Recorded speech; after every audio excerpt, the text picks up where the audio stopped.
Sziasztok, kedves nézőink! Ez itt ismételten a Good Meal Hunting csatornája.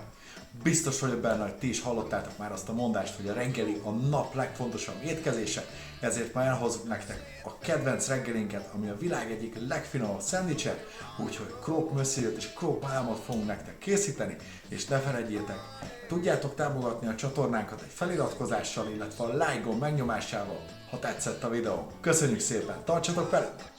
Elsőként egy laza besamelmártást fogunk készíteni, pont annyit, hogy kb. 6-8 szendót megsüthessünk belőle, 250 g olvasztott vajra dobunk 3 evőkanál finomlisztet, amit habverővel elkeverünk és addig pirítjuk, amíg habzani nem kezd, mint egy játékos boxer szája a jutalomfalat láttán. Ezek után langyos tejet adagolunk hozzá, folyamatos keverés mellett alacsony lángon, amíg ellenérünk egy majonézhez hasonló állagot. Ez a mártás rengeteg mindenre jó, azonban az az aljas gazember, aki képes pizzára tenni, az más szörnyűségekre is képes, mint például középen nyomja ki a fogkrémet a tubusból, vagy még rosszabb, kólát önt a vörösborba. Az eredeti croque monsieur a svájci gruyère sajttal készül, mi most cheddárt és mozzarellát fogunk használni hozzá. A két verzió között csupán annyi a különbség, hogy a madame-ra egy tükörtojást is teszünk sülés után. Felvágunk egy új hagymát, majd béna vágóképet rögzítünk egy free range toast kenyér születéséről.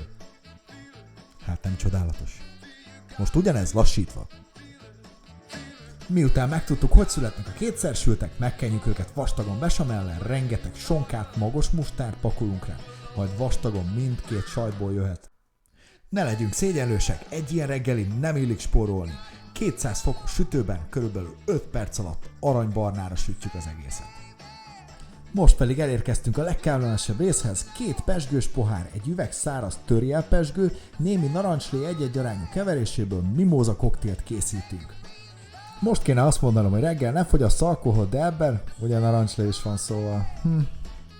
Koktélozgatás közben tükörtojást sütünk, kivesszük a megsült szendókat, megszórjuk hagymával, jól megtojáshozzuk a madamot, a monsieurt pedig felvágjuk, mint egy latin szappanoperában, és neki is látunk a kóstolásnak. Végre elkészült a kedvenc reggelink, úgyhogy én ebben most mindjárt belekóstolok, iszok egy pohárral a kedvenc mimóza koktélunkból. A legjobb abban, hogyha így indítod a reggelt, hogy aznap már tutira megspórolod magadnak a munkanapot. Szóval jó étvágyat kívánok, egészségetekre, sziasztok!